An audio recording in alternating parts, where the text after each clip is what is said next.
Estamos en un bar y el camarero les da los vasos sucios.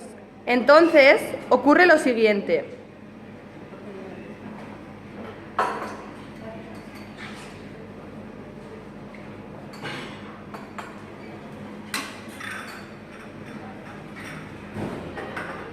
Por favor, ¿me lo puedes cambiar? Está sucio.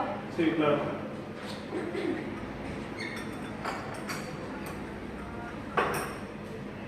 ¿Pero qué me estás contando? ¿En serio piensas que me voy a beber esto?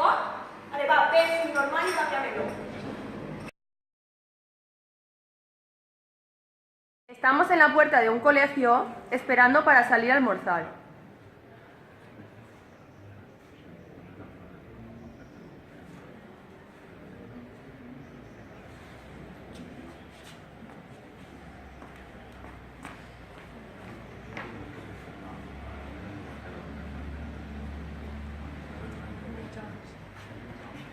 Perdonadme, ¿me dejáis pasar? Claro, claro, pasa. Gracias.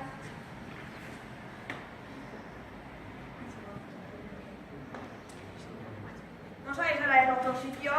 ¡Mujer!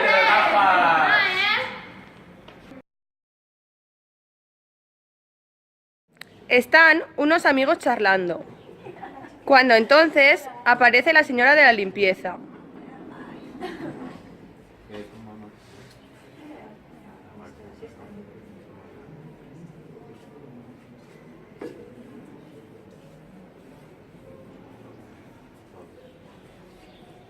Disculpa, es que me estás barriendo los pies. Ay, perdona, ha sido sin querer, perdona.